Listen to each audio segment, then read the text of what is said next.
Assalamualaikum warahmatullahi wabarakatuh. Yang berbahagia Profesor Dr. Muhammad Fazil bin Chipdin, Timbalan Naib Chancellor Hal Ehwal Pelajar dan Alumni. Yang berbahagia Tuan Haji Muhammad Bahari bin Mat Yasin, pendaftar. Yang berusaha Major Ustaz Daud bin Muhammad Saleh, Pengarah Pusat Islam. Yang berusaha yang dihormati penceramah jemputan Ustaz Azman bin Abdul Halim, Barisan Pengurusan Tertinggi Universiti, pensyarah-pensyarah, datuk-datuk, prof-prof, tuan-tuan, puan-puan dan para hadirin yang dirahmati sekalian. Alhamdulillah, bersyukur kita kepada Allah Subhanahu wa taala kerana dengan limpah rahmat kasih sayangnya dapat kita bersama-sama berkumpul dalam program bicara kekeluargaan Islam pada kali ini. Para hadirin yang dirahmati Allah, bagi memberkati majlis pada hari ini, marilah sama-sama kita mulakan majlis ini dengan ummul Al-Quran Al-Fatihah.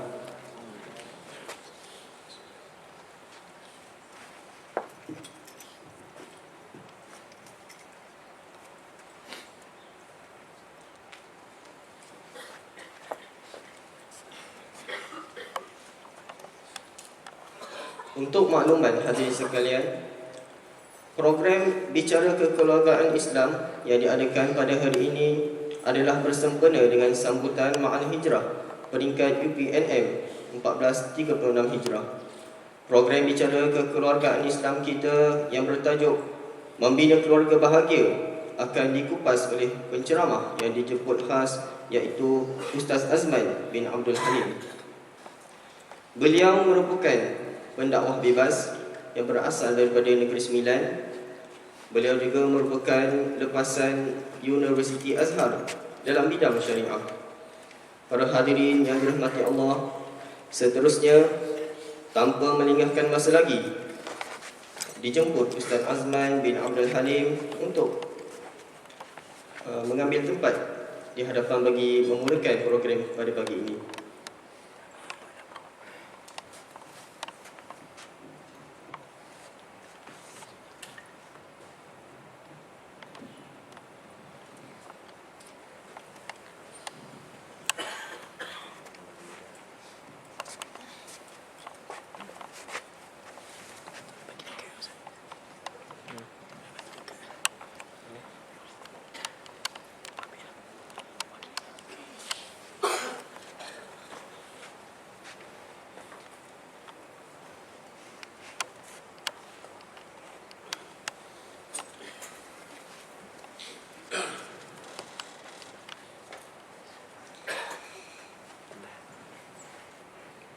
Bismillahirrahmanirrahim.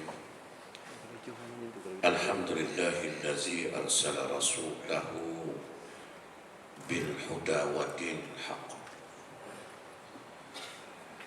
liyuzhirahu 'ala ad-din kullih walau karihal kafirun. Asyhadu an la ilaha illallah wa asyhadu anna Muhammadan 'abduhu wa rasuluh. Allahumma shalli wa sallim 'ala sayyidina wa habibina wa syafi'ina Muhammadin sallallahu alaihi wasallam, amma ba'd. Ayyuhal mu'minun ittaqullah usikum wa iyaya bittaqwallahi faqad fazal muttaqun. Subhanaka la ilma lana illa ma 'allamtana innaka antal alimul hakim. Rabbi shrah li sadri wa yassir li amri wahlul 'uqdatam min lisani yafqahu qawli. Rabbi yassir wa la tu'assir ya karim. Allahumma zakirna ma nasina wa 'allimna ma jahilna. Allahumma zakirna ma nasina wa 'allimna ma jahilna. Allahumma zakirna ma nasina wa 'allimna ma jahilna. Yang saya hormati lagi saya kasih saudara pengurusi majlis, tuan-tuan dan perempuan muslimin dan muslimat yang tidak saya sebutkan satu persatu jawatan, gelaran dan sebagainya, sebab terlalu ramai nak sebut tuan-tuan. Tetapi itulah jawatan ataupun gelaran itu daripada manusia yang hanya tinggal di muka bumi Allah Subhanahu wa taala ini buat seketika waktu setelah kita meninggalkan dunia ini. Jadi kalau tak sebut pun tak ada masalah lah tuan-tuan sebenarnya. Ya? Kalau disebut pun besok tinggal juga. Kalau tak sebut pun ya tinggal, tetap tinggal. Jadi saya nak sebut satu persatu tu tak mampulah tuan-tuan. Semuanya tak ada di depan saya nama-nama tersebut. Jadi ya kan saya harus mengingatkanlah tuan-tuan. Jadi pertamanya kita memanjatkan rasa syukur terhadap Allah Subhanahu wa taala.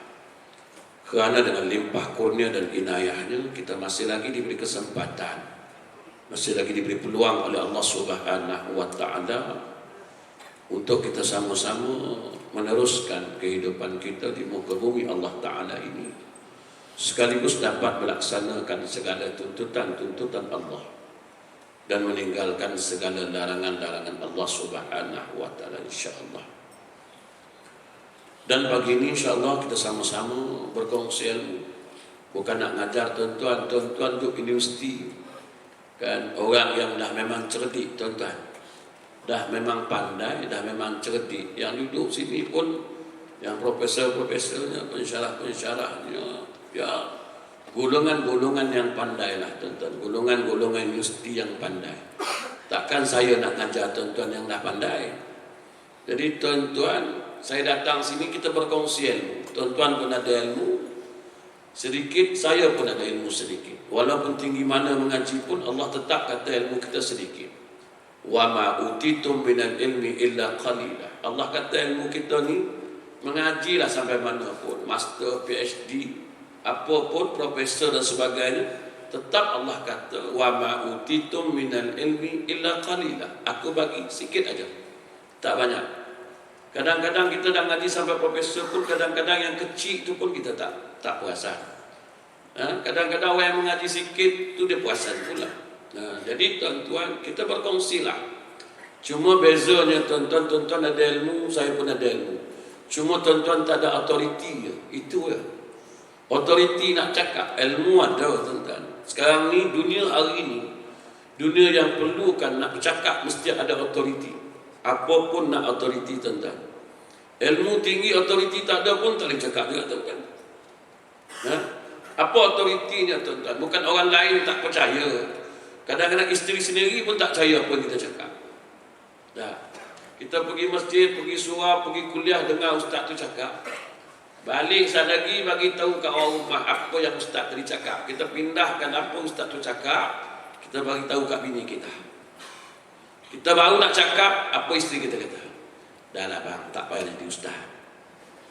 Ayat dia. Dah, belum habis cakap lagi, dah kita tak payah jadi ustaz. Tapi dalam waktu yang sama, besok kita bawa dia pergi masjid pula. Dengar ustaz cakap. Dia percaya pula dah, dia dengar lo. Balik saat lagi kita bagi tahu dia, kau kalau ustaz cakap, kau dengar. Aku cakap, kau tak nak dengar. Dia lain bang, dia ustaz. Awak tu tak ustaz. Itu ya otoritinya ustaz. Tuan-tuan, kalau padahal apa yang tuan-tuan cakap itu pun betul, tinggal lagi otoriti ustaz tu tak ada.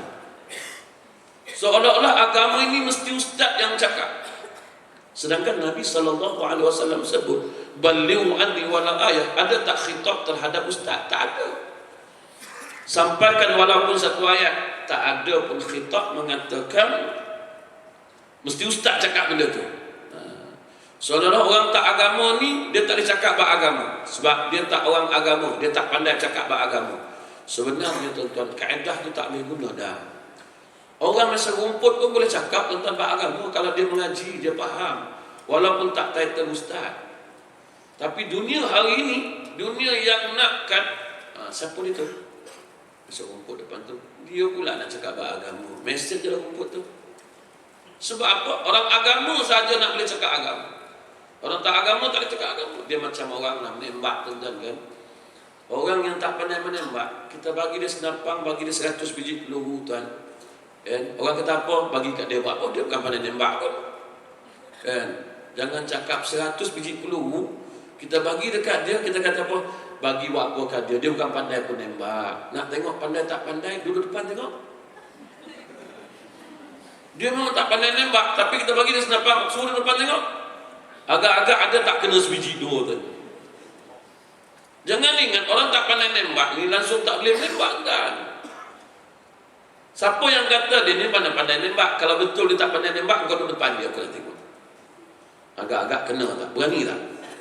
Nak takut apa? Dia pun bukan pandai nembak pun. Kena, tuan-tuan. Ada sebiji dari 100 tu ada yang kena. Dan tak semestinya orang yang pandai menembak semua peluru tu kena, kan? 100 biji peluru tembak semua kena. Dan ada juga yang tak kena, kan? Begitu juga dengan orang agama hari ini. Walaupun dia mengaji universiti mana pun dalam bidang agama, ada juga dia cakap tu tak kena. Tinggal lagi, tuan-tuan, orang tak pandang yang itu. Orang pandang dia punya autoriti itu. Sebab tu bila orang agama cakap semua betul semua. Umur betul, dan tak ada yang salah ni orang agama cakap. Padahal banyak yang salah, tapi oleh kerana dia orang agama, langsung kita katakan, oh, dia ni semua betul lah. Dia ni orang agama, kan? Dia ni ustaz. Akhirnya kita terbawa-bawa dalam kekeluargaan hari ini, kan? Kita tak boleh nak cakap beragama sebab kita bukan ustaz dan sebagainya, kan? Apa pun kita nak buat tak boleh sebab kita tak ustaz. Begitu juga isteri. Kita orang laki-laki pergi mengaji, tuan-tuan, mengaji Quran lah. Dah tua ni mengaji lah Quran, kan? Lidah pun dah keras, dah keluh lah. Mengaji lah, mengaji dengan ustaz, tapi dia tak pandai baca Quran. Ustaz ajar-ajar pun dia tak boleh baca juga, tapi ustaz pun dah pening kepala, tak dialih. Bila nak sudah dialihkan je lah. Ya dah tua mengaji, kan?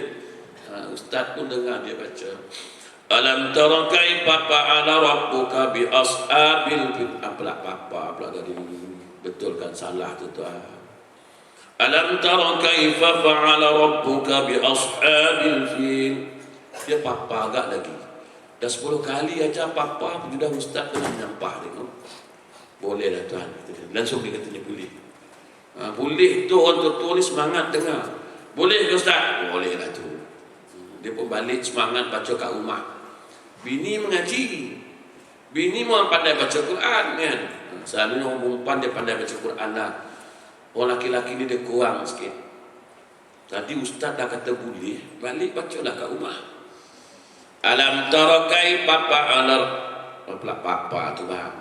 Bini kat dapur ya, sambil masak je nego, kan? Bini nego elok lah, kan? Apalah papa tu, bang. Dah mula dia jeling bini dia. Ustaz kita betul dia. Orang laki-laki ni ego dia kuat, sombong dia tu lah, kan? Baca lagi. Alam tara kaifa fa'ala rabbuka bi ashabil fil. Bini pun datang. Mana, bang? Ni bukan papa, bang. Kau lah mengajar aku. Ustaz kata betul, kau lah. Kau ni kau ustazah. Masalah, tuan-tuan. Dan sebab itu, tuan-tuan, kalau kita tengok hari ni masalah ni susah nak betulkan sebab kita tak ustaz.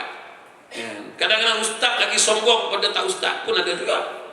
Tambah bini tak ustazah, suami ustaz lagi teruk. Bini tak boleh nak cakap, kan? Bila cakap, kau tahu tak, aku ni ustaz, kau tahu. Ayat dia. Kan? Pasal tu dulu saya kahwin pun saya tak cari ustazah, saya cari yang tak ustazah.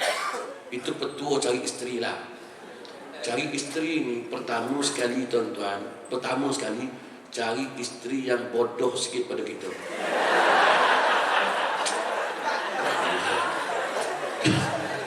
Tanya petua, orang laki-laki.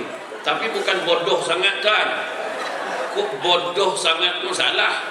Ni sikit lah bodoh. Jangan dia terlalu pandai pada kita. Dia pandai pada kita, sakit kita. Sebab itu orang perempuan dia tak boleh lebih. Dia kalau lebih pada kita memang dijual kita tu. Pertama, isteri tu biar yang bodoh sikit pada kita. Kalau kita ada BA honest, dia BA je, tuan. Cukup dengan honestkan dia. Sebab masalah. Satu. Yang kedua, cari, ni petua, ni tak hadis, ni hadis Nabi. Ni petua dari saya. Yang kedua, cari bini ni yang gaji kecil pada kita sikit. Kalau kita 1.000, dia 999 ringgit. Tak kisahlah, RM1 dia lebih kita tuan. Walaupun RM1 tak apa, janji lebih. Sebab dia bila dia cakap banyak, siapa gaji besar cakap nak? Ada RM1 je lebih. Tak, ini bukan masalah RM1, bukan lagi hupang, tapi siapa besar, aku ke engkau. Kodok dan diam. Doa. Nah, kita cari yang macam tu lah. Sebab kalau dia lebih pada kita gaji, memang alamat kita kena selalu. Sebab apa saya kata kena? Semua dia beli. Bila kita nak cakap banyak, dah lah bang, harapkan gaji abang, apa yang boleh beli, bokok pun tak lepas. Ni semua saya beli, ni semua saya beli, ni, habis semua ditunjuk. Sampai karak kasut pun dia beli. Itu jahanam tu. Pasal tu cari bini ni kena ada lah. Bodoh sikit. Tak. Yang gaji kecil sikit. Tapi jangan bodoh sangat tuan-tuan. Kalau bodoh sangat, payah juga. Lapar lah, tolong masak nasi. Dia pun masak nasi. Dah masak, panggil kita, bang makan, nasi dah masak. Duduk. Lauk ni, abang tak suruh. Itu bodoh sangat. Kau cari bini bodoh sangat, masalah. Jangan bodoh sangat lah. Jangan bodoh sangat. Saya tak cari bini saya ustazah. Duduk di Mesir lu ramai kan, tapi tak cari. Kawan kata carilah, cari ustazah senang. Saya kata lagi susah. Besok aku buka hadis, dia buka ayat. Aku kata ulama ni, dia kata ulama ni. Tak jadi kerja aku. Biar seorang tak ustazah, seorang ustaz, senang. Ngakal tu senang. Kau tahu tak apa yang kau cakap ni boleh masuk neraka ni, kau tahu. Kau aku ni suami, kau tu isteri, boleh masuk neraka.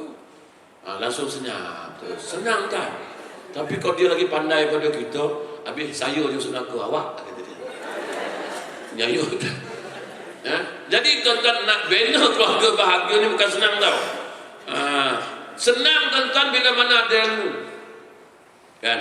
Tapi saya tengok hari ni tuan-tuan, kenapa banyak yang tak bahagia? Pertama sekali tuan-tuan, kita sibuk dengan persoalan khusus pra perkahwinan. Nak khusus pra perkahwinan. Saya dulu duduk di Jabatan Agama, pemantau pra khusus perkahwinan ni. Saya rasa tak perlu buat lah tuan-tuan, pra khusus perkahwinan ni. Saya cakap terang, tak perlu buat. Buat pun membazir dia tuan-tuan. RM80 dapat sijil, balik bodoh juga. Maaf cakaplah profesor ni betul-betul lah. Saya cakap terang, bodoh juga. Sebab apa saya kata, saya pemantau dia dulu. Saya tengok dia orang ni, apa yang dia orang ceramah. Ceramah-ceramah makan. Ceramah-ceramah makan. Petang balik. Besok ceramah lagi kejap, makan balik, dapat sijil semua hidup. Kan? Pasal itu saya kata tak perlu ceramah. Buat apa nak pra perkahwinan? Bukan ada peksa pun. Kalau kita nak buat kursus pra perkahwinan, pasal itu banyak pra kursus perkahwinan ini tidak menjamin kebahagiaan keluarga. Tak ada jaminan langsung. Makin banyak kes-kes perceraian berlaku. Sebab dia bukan ajar beliau tu. Dia cuma cerita je tentang. Nanti bila kita balik rumah mak mentua, janganlah kosong tangan, bawa lah apa yang patut. Kalau ada lebih tu dulu lah. Itu sembang. Saya kata tuan-tuan, kursus pra perkahwinan tidak mendatangkan apa-apa hasil. Cuma mendatangkan duit saja tuan-tuan. Menghabiskan duit, menghabiskan waktu. Sebab bila pergi hari perkahwinan, Tuan Imam masih tanya juga. Okey, nak nikah ya? Dah aku sudah. Tu sijil. Takkan Imam tak nampak. Sombong. Saya kadang-kadang hantar orang berkahwin, orang nak nikah kan. Saya duduk, saya tegur Imam. Imam tak payah tanya lah, Imam dah khusus. Kena tanya juga lah Ustaz. Nak tanya hari khusus hari tu, bukan hari ni. Hari ni orang nak ijab kabul Imam. Tu lauk dah sekawah tu. Siapa nak makan? Kita ni lapar ni Imam. Oh kita kena tanya dulu Ustaz. Kenapa nak tanya? Buat apa nak tanya? Dapat tak dapat jawab, dia kena nikah hari tu. Kalau tak, siapa nak makan nasi tu? Takkan Imam nak cakap, kadang-kadang tak boleh ni, kita postpone nikah ni. Agak-agak lah Mam. Lepas itu saya marah kan. Saya kata, buat apa ditanya? Nak tanya hari khusus pra perkahwinan. Pasal itu waktu saya jadi pemantau, daripada 30 khusus perkahwinan, saya tutup semua. Tentang mengarut, saya kata, buka 2 cukup. Sebab apa? Saya kata patutnya hari pertama kita ajar dia bab akidah, bab keimanan, bab Islam, bab sembahyang, bab asas. Hari kedua kita ada temu duga. Kita ada temu duga lah untuk dapat sijil. kalau kau tak lulus, kami tak bagi kau sijil. Bila kau tak boleh sijil, kau kena pergi belajar dulu untuk dapatkan lulus ni. Apa gunanya kau pergi kursus tapi tidak ada apa dah? Saya kata pergi kursus dulu, pergi temuduga. Temuduga pertama ialah temuduga bertulis 50 soalan. 45 ke atas baru lulus. 45 ke bawah tak. JPJ nak bawa kereta pun banyak kali pergi temuduga. Pergi komputer lah, kursus itulah, itu nak buka tayar lah, semua nak dibuka ni. Tapi presiden menunggu juga tengok. Nah, dengan apa nak nyusahkan orang? Okey, yang laki-laki petang kita temuduga dia pula. Setelah berlisan kita temuduga secara lisan pula. Okey, tanya. Yang paling penting, kamu sebagai suami bakal menjadi suami, kamu nak jadi imam terhadap isteri kamu nanti. Nak salat berjemaah. Mana tahu isteri besok mengigau lah dia kan? Saya tak pernah dengar abang jadi imam, bang. Jomlah kita berjemaah. Abang kata keluarga, bang, jomlah salat subuh berjemaah. Bang bukan tak nak, dia kata masalahnya kau lagi pandai pada abang. Fatihah. Abang Fatihah tak pandai. Tak apa, kalau aku nak berjemaah boleh, kau lah jadi imam. Abang kau malah jadi imam. Tak haru dan bang. Yalah, isteri lagi pandai pada dia baca Fatihah. Saya itu tuan-tuan, saya temuduga orang yang nak nikah dulu. Waktu orang nak nikah, jumpa saya temuduga dulu. Boleh baca Fatihah? Baca Fatihah sekarang. Fatihah pun tak lulus, lepas tu nak nikah macam mana tuan-tuan? Kita nak bawa keluarga kita besok salat berjemaah. Anak kita nak salat berjemaah dengan kita. Kita nak bawa tuan-tuan. Sedangkan kita tak pandai nak baca Fatihah. Itu macam mana? Tu saya kata, apa hasilnya buat kursus macam ni? Kita temuduga dia, mana yang tak lulus Fatihah, kamu balik dulu, kami bagi tempoh selama 1 bulan, kamu betulkan Fatihah dekat imam tempat kamu duduk. Belajar. Besok datang periksa balik semula. JPJ pun tak lulus 1 pun dia suruh ulang balik tau. Kena bayar lagi tau. Itu nak bawa kereta je tuan-tuan. Ini nak bawa keluarga tau. Nak bawa, nak menuju syurga Allah Subhanahu Wa Taala. Ini bukan main-main. Hari ini tuan-tuan kursus, lepas tu tanya tak dapat. Macam mana kursus ni kata imam? Ada kursus, tapi tak boleh tak bagi nikah. Kena nikah juga. Ya, saya dah tengok hari pernikahan pun tak betul tuan-tuan. Maaf cakap, saya kata. Kita baca khutbah nikah patutnya depan pengantin perempuan dengan pengantin laki-laki. Ini baca khutbah nikah, pengantin perempuan duduk dalam. Itu baca kat laki-laki tu, dia baca, dia faham? Tanya laki-laki tu. Laki-laki tu aku faham. Yang khutbah tu yang perempuan tak faham, laki-laki je yang faham. Panggil dua-dua, yang lain tak perlu dengar. Kau 2 orang duduk depan aku. Saya nak baca khutbah ni, dengar baik-baik. Tanggungjawab suami, tanggungjawab isteri. Apa yang patut kamu buat, apa yang patut kamu tak buat. Begitu. Dah faham, baru tanda tangan. Setuju nak nikah? Setuju, baru tanda tangan. Kamu faham? Faham. Ini tak, khutbah nikah pun main-main tuan-tuan. Saya tengok. Yang kita sibukkan ijab kabul. Sampai 10 kali. Nak senapas lah, nak cepat lah. La ilaha illallah. Saya kata apa benda lah ni. Orang tu dah ijab kabul. Aku nikahkan kau dengan si fulan binti si fulan dengan mas sekian tunai. Dia penenjut. Lambatlah jawab sikit kan. Tarik nafas dulu. Aku terima nikahnya si fulan binti si fulan dengan mas kawin sekian tunai. Tanya saksi. Sah? Okey dah, tapi kena cepat sikit. Okey dah. Tapi sekali lagi. Orang ramai ni kan. Kan sekali lagi. Aku terima nikahnya si fulan binti si fulan mas sekian tunai. Sah? Okey dah, nya tu sekali je. Ya elah, nya 2 kali jadi masalah, sekali jadi masalah. Laju jadi masalah, perlahan jadi masalah. Faham hukum ke tak? Masa itu saya bila hantar orang nikah, saya tanya saksi. Saksi faham hukum tak? Tak faham hukum dia tepi. Yang tak faham tolong dia tepi. Yang faham jangan nyusahkan pengantin ni. Dia dah lah orang ramai, dia dah ada darah gemuruh, kopi acah sampai 2 kali dah cuma tak dinikah kawan dia. Nak menyebut nama satu pak, nama punya lah panjang. Biasa jumpa kat luar panggil su ya. Nama panjang macam ni, waktu nikah dah susah. Kan? Aku terima nikahnya si fulan binti si fulan mas sekian tunai. Dia senapas ya tuan. Jangan 2 kali napas. Senapas pula dah. Kok gagap macam ni? Aku terima nikahnya gagap. Sekali lalu tuan, aku Gagap tu. Memang tak nikah lah orang gagap. Habis dah kau semua dia gagap, kau nak senapas apanya, dia gagap. Tu saya kata, ijab kabul pun tak faham. Tuan-tuan, kena faham dulu ijab kabul, tuan-tuan. Ijab kabul kena faham. Ini tuan-tuan kadang-kadang tak faham. Saya duk tengok ijab kabul ni jadi masalah. Bersungguh-sungguh sangat nak jaga.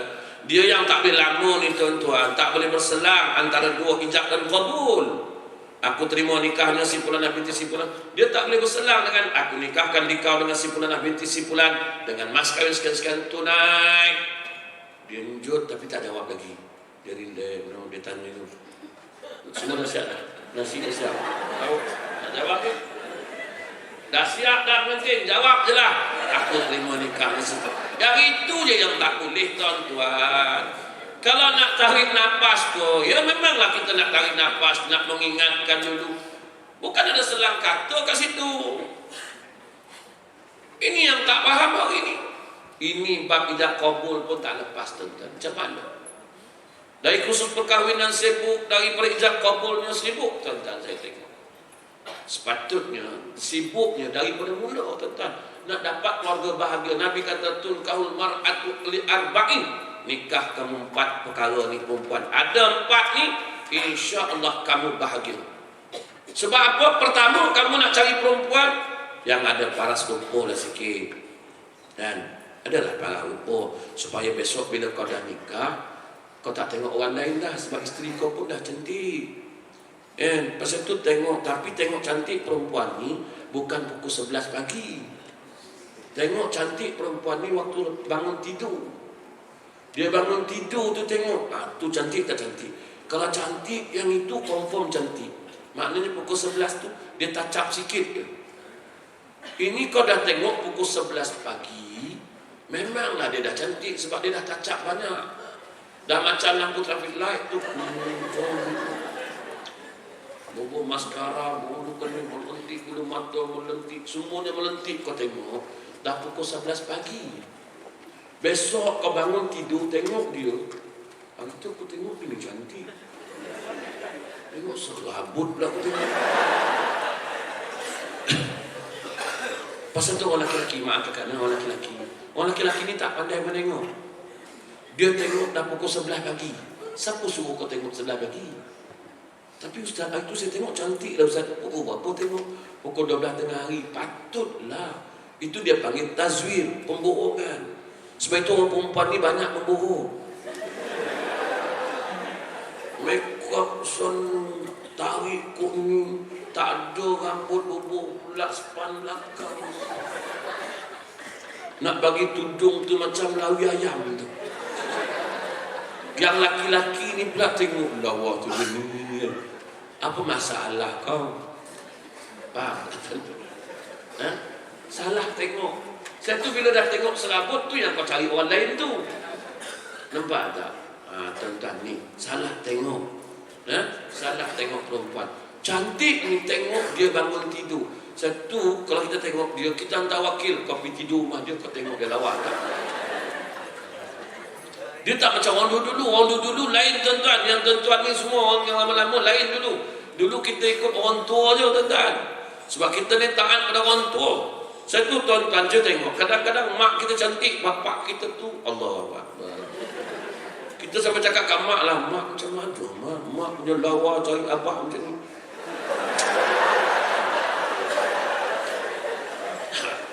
Sebab kita dulu tak tahu tuan-tuan. Saya tanya orang lama-lama lah kan. Dulu orang tua je, engkau nikah dengan dia belakang rumah je. Sebab dia kira budak perempuan tu pagi dah basuh kain, nak hidai kain, nak kulaman, kemas. Dulu orang tengok macam tu. Pasal tu dia kekal walaupun tak lawa 12 anak. Ini tak lawa tapi 12, 13, 15. Tak lawa kan? Kadang bapak punya handsome, mak serabut tu. Kita menjaga macam mana bapak punya handsome macam ni boleh cari perempuan lagi lawa, mak juga jangan apa. Ini atuk kau lah dulu kata.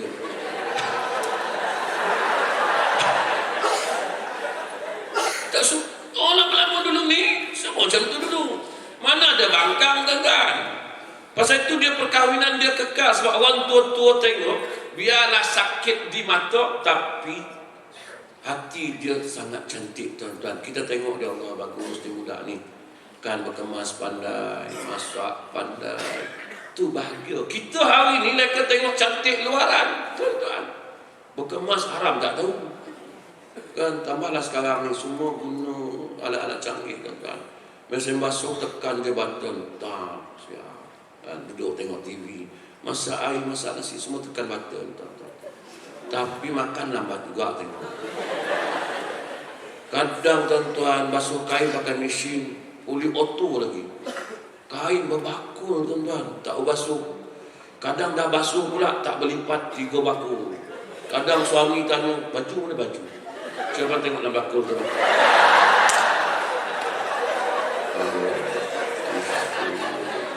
Tak, bukan tuduh lah, bukan kan. Tak ada apa bakul ni, cuba bakul tu. Nah, kan.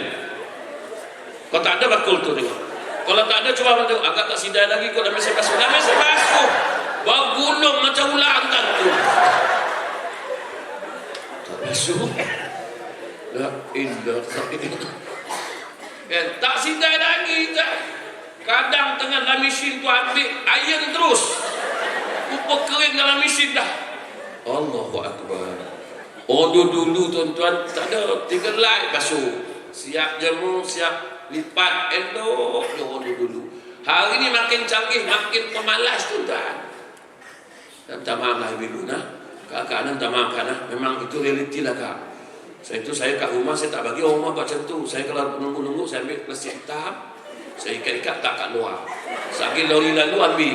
Baju mana? Mana ada baju rumah ni? Saya tak bagi kak, sebab saya tekan-tekan.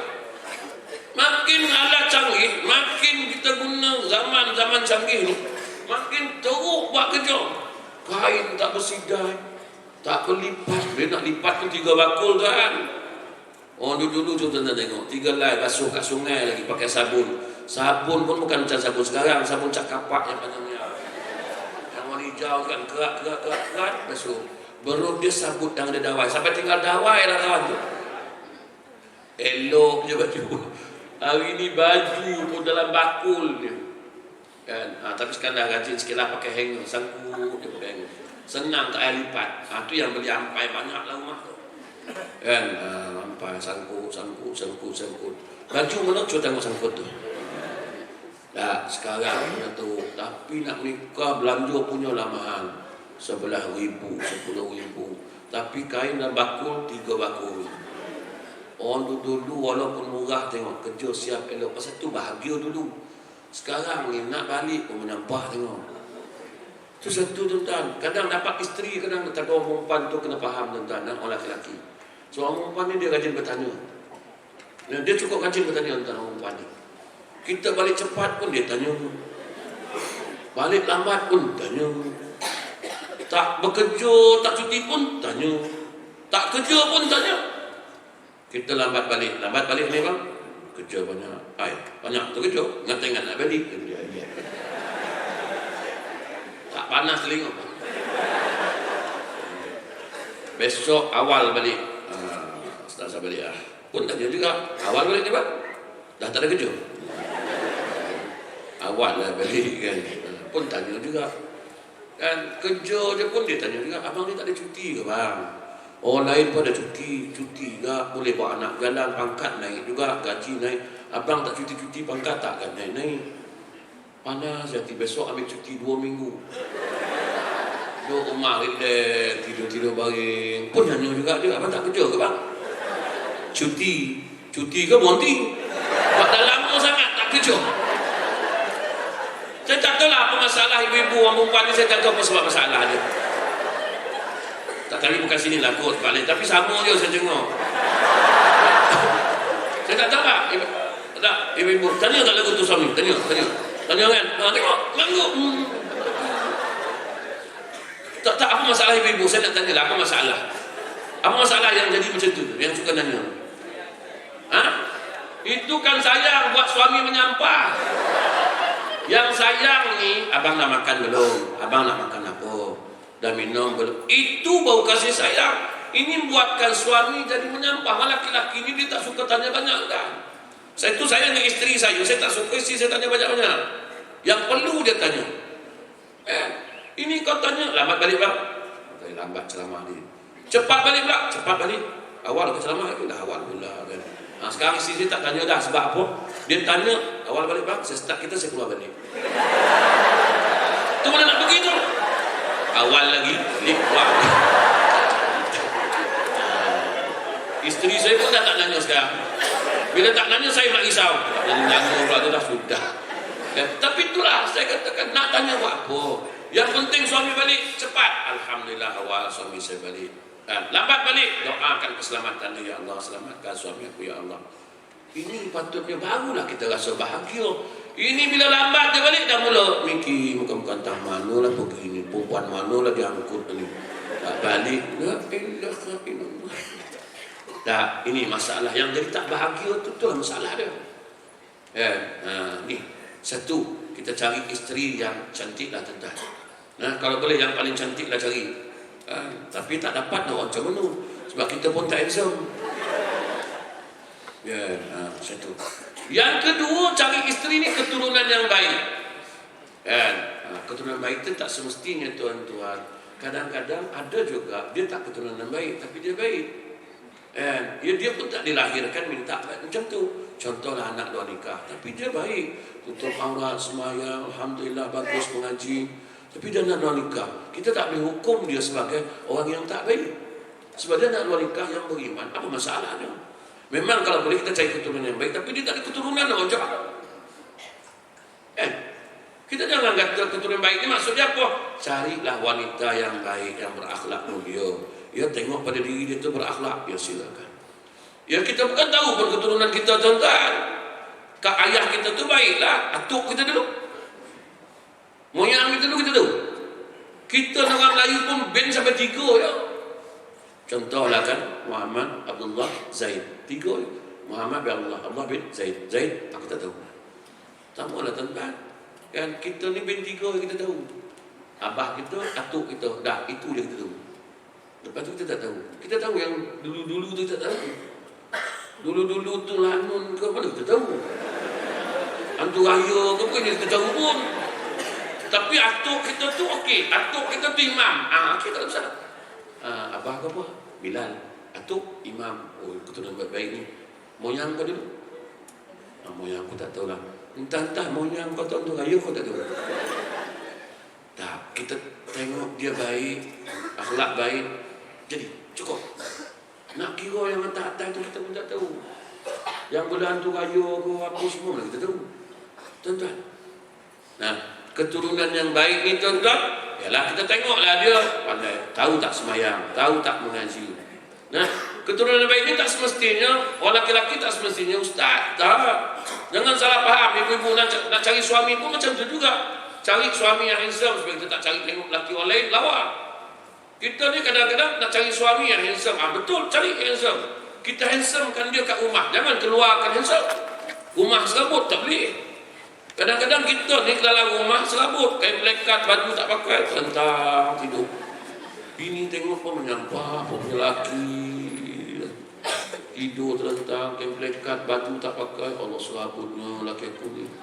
Bila dia keluar pula, tengok lelaki-lelaki lain semua dengan macam ni, kau jadi lelaki aku kan best. Ni fenomenal ini. Kan? Orang perempuan pun nak lelaki-lelaki dia handsome. Kita pun nak isteri kita lawak. Kena buat sama-sama. Di rumah kena lawak. Isteri pakai lawa-lawa, make up kat rumah. Keluar rumah tak lawa tak apa. Sebab orang lain nak tengok. Apalah kau ni tak lawa langsung. Tapi laki aku kata lawa yang kau sibukkan. Aku nak lawa ni untuk isteri aku, bukan untuk kau. Untuk suami aku je, bukan untuk kau. Bukan kau singa kau. Nampak? Tapi hari ni terbalik. Orang perempuan keluar lawa. Dalam rumah, Allahu Akbar. Baju pun, collar baju pun 1000 ketut. Koyak sana, lebih sini. Laki tengok pun menyampah. Keluar wangi, duduk rumah tak ada pembawa apa pun. Kan bilik, kan masin. Ni salah tafsir. Patutnya Kita kat rumah tu lawa wangi. Suami tengok pun semangat je. Ini suami tengok pun menyampah nak balik. Ni orang perempuan minta maaf. Orang laki-laki pun sama. Kat rumah handsome, kat luar tak handsome tak apa, letak kau lah. Kau tengok aku. Allah, budak ni lelaki ni pun apa seram pun. Tak apa, kau bukan bini aku. Kan? Tapi hari ni benar-benar terbalik. Keluar kita handsome, keluar kita lawa, dalam rumah serabut. Inilah masalah keluarga kita hari ni. Ni. Ya? Keturunan pun sama, tuan-tuan. Bukan keturunan yang baik mestinya laki-laki itu mesti ustaz yang kita nak cari. Jangan. Hari ini salah faham. Oh, nak cari yang ustaz. Nabi tak suruh. Nabi suruh cari yang beriman. Tak ustaz pun tak apa, yang penting beriman. Yang penting dia taat pada Allah, taat pada Rasul. Cukup walaupun tak ustaz. Ustaz pun hari ini pun serabut juga. Cuma korang tak tahu je sebab ustaz datang dah macam ni. Oh, bagus ni ustaz. Kau nampak macam ni. Kau tak tanya bini ustaz lagi. Hari ni berapa banyak ustaz-ustaz yang bini pening kepala pasal lelaki dia ustaz. Pasal itu kita jangan menghukum ustaz semuanya bagus. Nak cari ustaz, jangan. Tak kisahlah dia ni ustaz ke, dia ni siapa ke. Yang penting dia beriman kepada Allah Subhanahu wa taala. Jangan leko nak cari ustaz. Bila kita tanya, "Makcik nak cari menantu siapa?" Kalau boleh yang macam ustaz lah. Atau ustaz menjamin dah. Ustaz pun belum tentu boleh menjamin. Berapa ramai ustaz yang boleh berjamaah dengan isteri dia, yang boleh sembahyang dengan isteri dia pun belum tentu, tuan-tuan.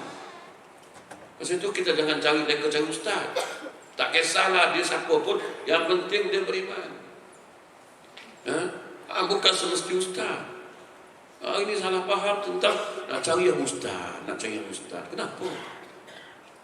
Hadis tak suruh macam tu. Begitu juga dengan wanita-wanita hari ini.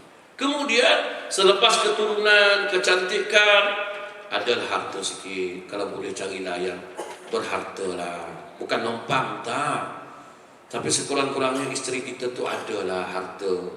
Janganlah yang susah sangat. Ya, kalau ada jodoh tu nak buat macam mana kan? Yang berharta ni maksud dia tuan-tuan, harta ni sekurang-kurang dia adalah tempat tinggal, rumah dan sebagainya. Cari. Kemudian yang paling penting cari yang ada agama. Baca Quran pandai. Walaupun tak pandai tapi tahu baca Quran. Sembahyang. Tahu hukum hakam sedikit. Tuan-tuan. Sebab kadang-kadang suami kita ni tak ada masa nak mengajar. Memang kita ada ilmu tapi kita tak ada masa nak mengajar, tuan-tuan. Kan? Kita ada ilmu boleh mengajar tapi kita tak ada masa nak ajar dia. Sibuk kerja dan sebagainya. Tak sempat nak ajar isteri. Pasal itu tuan-tuan kena bagi lesen pada isteri. Abang nak mengajar kau tak pandai, tapi kau boleh pergi mengaji. Tu ustazah ada, ustaz ada pergi mengaji. Abang nak mengajar kau memang tak pandai. Abang nak pandai tapi tak ada masa. Pergilah mengaji. Jangan halang isteri kita nak mengaji. Kadang-kadang kita dah tak boleh mengajar, tak pandai mengajar. Halang pula isteri nak pergi mengaji. Bang, saya nak pergi mengaji lah. Mengaji kat mana? Surau tu, orang perempuan ramai tu, ustaz mengajar. Tak payahlah abang pun boleh mengajar kau. Tak payah. Oh, sombong pula tu. Bila isteri minta ajar, abang dah boleh ajar, ajarlah saya. Abang tak ada masa nak mengajar kau. Tunggulah dulu. Tunggu bila bang, saya nak mengaji, saya nak sembahyang, saya nak baca Quran. Alah tunggulah, tunggu sampai kesudah tak ajar-ajar. Saya tu isteri-isteri dan ibu-ibu ni, dia boleh keluar rumah tanpa izin suami ada 3 tempat aja. Pertama, nak pergi cari ilmu. Itu pun tanya suami dulu. Bang, saya nak mengaji lah, boleh tak? Suami kata tak payahlah abang boleh ngajar kau. Bila nak ngaji? Hari ni pun boleh, cepat. Itu tak boleh keluar. Nak keluar minta izin dia. Itu tak boleh keluar rumah. Tapi kalau suami kata, abang nak ngajar kau, abang tak tahu dan sebagainya, abang pun tak pandai, apa nak ajar kau, kita pergi mengaji tanpa izin suami, boleh. Itu hukumnya harus. Satu. Yang kedua, darurat. Darurat ni boleh keluar izin tanpa izin suami. Apa contoh dia? Contoh dia ialah kalau rumah terbakar. Kak, keluar kak, rumah terbakar kak tu. Keluar kak, suami belum balik. Suami tak bagi keluar. Itu gentung kau. Bukan dekat rumah dia gentung, dengan kau gentung. Keluar rumah tanpa izin suami. Boleh? Boleh lah tu. Yang ketiga, kalau suami lempang kita. Lempang, pergi start kereta, ngadu ke Jabatan Agama Islam, ke Mahkamah Syariah bahagian rujuk cerai tanpa izin suami. Boleh? Boleh. Kau ngadu pun tak dapat. Bang, boleh tak saya keluar? Mau nak? Nak pergi makan mana ngadu abang lempang saya. Memang kau dapatlah pelempang kali dulu. Tak, itu boleh keluar. Ini jawapan boleh keluar rumah tanpa izin suami. Jadi nak bentuk keluarga bahagia ini, syarat dalam hadis Nabi ini kena ada dulu. Nah, yang 4 ni kena ada dulu tuan-tuan. Kemudian yang ini bila dah ada, dah lengkap, dah ada ilmu, dah faham, insya-Allah keluarga kita bahagia. Sebab apa saya nak katakan keluarga kita jadi bahagia? Pertama sekali, agama ini paling penting untuk kita faham mana hak kita, mana bukan hak kita. Pasal itu hari ini banyak keluarga yang tak bahagia. Sebab saya duduk di tanah agama dulu tuan-tuan, banyak kes yang tak bahagia. Kadang-kadang bukan berpunca dari isteri, kadang-kadang berpunca dari suami. Cumanya isteri ini dia keluar rumah tuan-tuan, dia bila dah bergaduh keluar rumah, langsung dia keluar terus balik. Ini kesalahan ibu-ibu. Saya duduk di mahkamah syariah. Sebab itu ibu-ibu tengok dah, kakak-kakak tengok benda ni. Bila bercerai sahaja, ambil buku-buku balik. Akhirnya bila kes di mahkamah dia kalah. Pasal apa dia kalah? Suami mendakwa isteri nusyus, engkar keluar rumah tanpa izin suami. Selesai masalah. Kau tak dapat nafkah, tak dapat anak, tak dapat semua, tak dapat. Ini kesalahan ibu-ibu. Patutnya bila bercerai tak boleh keluar rumah. Selama dalam iddah duduk rumah tu dulu. Duduk aja. Cuma tak tidur sekali je. Tidur asing-asing lah maksud dia. Dia tak payah keluar rumah, duduk di rumah tu. Aku dah cerai kau tak keluar. Nak keluar apa? Ni rumah saya. Ni rumah aku. Lantaklah. Ni rumah saya nak duduk situ. Tidur. Cuma tidur sekali. Makan sekali tak ada masalah. Tengok TV sekali tak ada masalah. Cuma tak boleh tidur sekali. Dah. Tapi kita hari ni angkat baju kain semua keluar. Tinggalkan rumah. Ini masalah kita. Orang perempuan. Jangan tinggalkan rumah macam itu.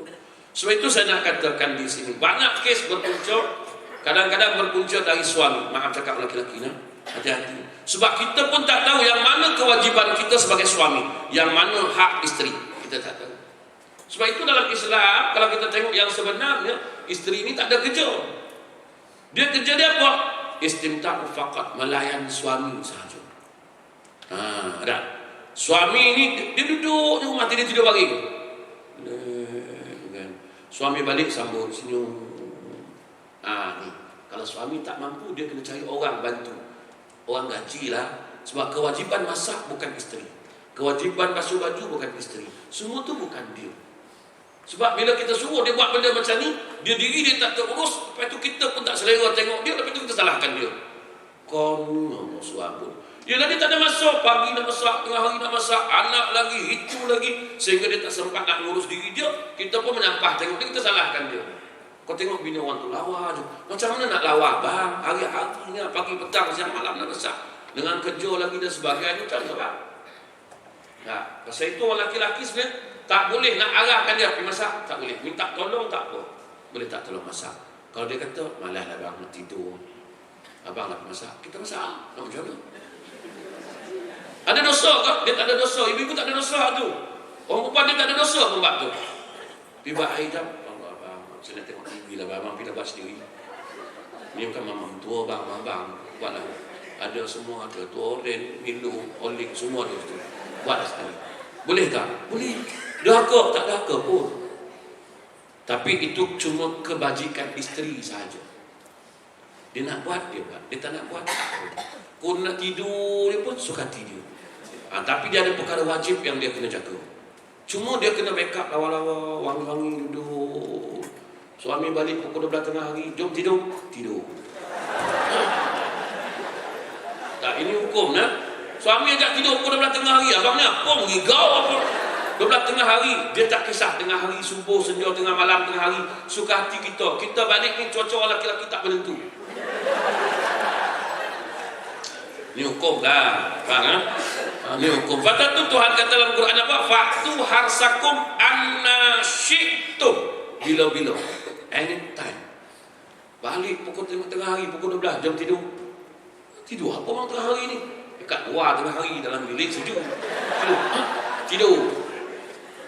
Isteri tak mau. Abang kita tidurlah, sedang ngantuk. Haram hukumnya. Yang itu berdosa. Itu sampai suami tak maafkan, dia terus dalam keadaan dosa. Ini kena faham. Dia tidur pukul 8 pagi. Tidur. Abang tak kerja bang. Abang cuti ni tidur. Tidur. Dia kena layan. Sebab walaupun dia tengah basuh baju, masuk tidur, tinggalkan baju. Dia tengah sidai kain, lantaklah kau kain tak bersidai. Suami nak tidur. Tengah masak, tu kau kena padam api dulu. Sakit, hangus. Ini pun tak faham. Takkan tu pun tak faham kan. Saya nak masak bang, tinggalkan masak tu, padam api. Padam-padam, laut tengah belum menegak lagi, padam dulu. Suami tak tidur. Jangan kau biarkan api tu kok rentung rumah kau biar. Faham? Ini dia kewajiban isteri, lain tak ada. Ini kita tengah malam anak menangis, goyang kaki sini. Bangun, anak nangis tu. Anak kau nangis, anak kau. Ini kena kerjasama tuan-tuan. Isteri pun bodoh juga kadang-kadang. Cakaplah, anak siapa bang? Anak kau tu nangis. Anak kau apa bin pun ke abang, anak kau. Kerjasama tak ingat-ingat, tapi masalah anak kau. Yalah, anak kau nak susu tu, anak itu kalau susu botol, susu badan, kalau susu botol, kau lah kena bangun. Suami kena bangun. Kalau susu botol, kau susu badan, kau yang bangun nak buat apa? Anak kau nak nyusu, abang lah bangun nak nyusu, abang lah bangun, kita pun nak dulu kan. Faham? Kena pandai kaedah tu. Maknanya kalau susu botol, yang itu laki-laki bangun. Kalau susu badan, isteri yang bangun. Kok susu badan suami yang bangun, kau nak buat apa tercampur ke situ? Faham? Ini kaedah, ini hukum. Yang orang laki-laki, suami isteri tak faham hari ini ialah kaedah inilah yang tak faham. Hak masing-masing tak tahu. Kita harap aja masak, ambil sudu, dah duduk atas meja ni, makan semua siap. Sudu mana sudu? Bangunlah ambil. Yang isteri pun bangun, baru nak nuap, kicap ada tak kicap? Saya tak faham suami-suami hari ni. Kita suami kicap tak ada, pergi bangun ambil, bukan mamak bentuk. Bangun ambil kicap. Sudu tak ada, bangun. Sebab dia dah masak pun alhamdulillah. Syukur isteri dah tolong masak, dah tolong hidangkan. Cuma dia terlupa letak sudu. Macam mana sudu pun tak ada? Aduh, kau ni buat kerja macam mana? Sudu mana bising? Kau pergi ambil sendiri lah. Pasal itu saya dan keluarga tuan-tuan, kalau siapa memerintah, saya cakap terang, kau kudung ke kaki? Tangan kudung, kaki kudung. Elok kau kudung. Kau kudung kau duduk situ, aku pergi ambil. Ni orang lelaki ni bermasalah semua. Tapi bukan ni lah, tempat lain lah, tapi sama je. Tak, kita tanya ibu-ibu, betul tak? Betul tak? Betul tak? Dia kena adik lah, tadi memang aku belasah perempuan dulu. Ini aku nak belasah orang pula. Sebab kita ni kadang-kadang merintah je kerja.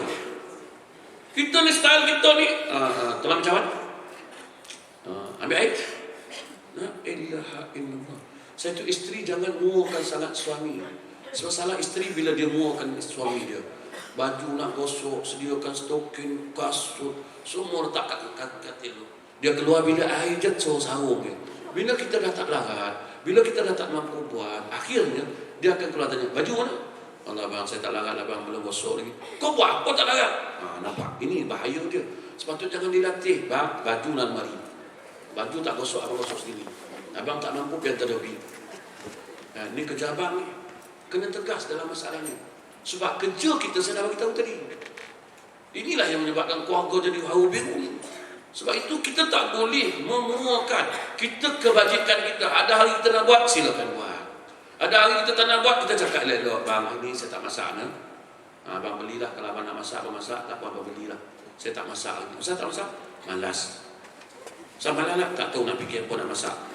Sebab dah hari-hari masak abang, saya pun tak tahu apa nak masak ni dah. Abang lah masak pula, tukar-tukar lah pula. Boleh. Lepas ni berani buat lagu tu. Buat lagu tu, boleh. Buat lah. Latih. Suami marah, cakap, sebut nama saya. Suruh dia telefon, kau telefon ustaz ni. Kau tengok nak balon dia. Tak boleh dalam Islam. Pasal itu saya bagi kaunseling, saya bagi dua-dua. Masing-masing tidak tahu menunaikan hak dia. Pasal itu macam mana kita nak bahagia? Anak serah ke isteri, semua serah ke isteri. Sebelum dulu tak ada masalah. Belum kahwin dulu kan main tuan-tuan. Semua kita bawa beli barang. Plastik ringan pun kita berat. Masa belum kahwin lah dulu lelaki ni. Orang lelaki pun bohong. Kan? Bila tengah cinta tu, pergilah keluar beli barang kan. Plastik tudung tu pun kata berat. Memang saya bawa berat tu. Yang perempuan pun bodoh. Bagi juga cakap lah. Ini awak kata berat, awak nampak nak bohong, tak boleh jadi laki dah. Cakap terus. Plastik tudung kita beli dua helai kita berat. Itu yang kena bohong tu. Akhirnya besok bila dah kahwin, pergi pasar, bawa bakul janji anak. Bang tolonglah bawa bakul ringan macam tu pun tak boleh bawa. Dah ringan pula dah. Dulu bekas tudung kata berat, ni bakul ringan dah. Nampak tak? Kena bohong korang. Patutnya kena tengok. Ini waktu belum kahwin bukan main pakaikan helmet. Allahu Akbar. Macam orang tak pandai pakai helmet dah dibuat. Memang saya pakaikan itu helmet. Kan? Besok helmet tu lah yang mampu college dulu. Sebab itu orang perempuan ni Allahu Akbar. Bila laki-laki macam tu kelabu mata jadi. Ni masalah orang perempuan. Kan? Justru itu benda ni kena faham dulu ialah tanggungjawab suami, tanggungjawab isteri. Kena dua-dua faham. Apa hak kita, apa hak dia. Apa kewajiban kita, apa kewajiban dia. Contoh macam kita beli barang hari, isteri kena bersyukur. Jangan sama sekali kita tak bersyukur. Kadang-kadang suami ialah suami, orang laki-laki ni bukan jadi pandai membeli. Cakap terang lah, kalau dia obsession kadang-kadang apa yang dia nampak tu dia berkenan, dia belilah. Ingat kat isteri lah kononnya. Kan nampak kain ni lawan pak. Dia nampak lawan kan. Sebab dia nak tengok kan. Dia pun beli, bawa balik. Kadang bagi kat bini tengok kan. Kain apa dia bang? Abang beli tu kau lah. Kain sini pun banyak bang. Kat sini pun ini. Kau pengen apa ni? 100. Sini lagi 50 dapat. Tak angin begitu dia buat. Kita dah beli penat-penat jauh, tanda ingatan pada dia. Dia pergi pelekeh lagu tu. Pasal itu orang lelaki payah nak beli. Orang perempuan patutnya suami beli tu ambil. Terima kasih lah abang ingat kat saya. Tak kisahlah barang tak cantik pun, tak lawa pun, tak mahal pun, tapi ambil dulu. Ini kadang situ lah duduk. Tak disimpan-simpan kan? Simpan lah ni. Biarlah situ. Biarlah situ. Tak menghargai peperangan suami. Ini masalah yang suami kadang-kadang bila dah terkena macam tu dia tak beli lah balik. Bila tak beli dia kata tak ingat dah. Tengok awak keluar, apa tak ingat saya. Belilah. Aku beli kau tak kenal. Aku tak beli kau kata tak ingat. Nampak? Orang perempuan kena faham lah ibu-ibu. Bila suami bagi walaupun balik buat selipar Jepun lah, ada gambar apa tulang ikan lah. Terima kasih lah bang lawa selipar ni. Tanda terima kasih kita pada suami itu biar suami. Macam tak orang perempuan bila dah masak, suami puji, sedap kau masak hari ni. Walaupun tak ikhlas, tapi kita seronok tak dengar bila suami puji. Seronok, walaupun suami itu bohong. Yalah banyak suami bohong, tak mak cakap lah. Kadang-kadang tak sedap.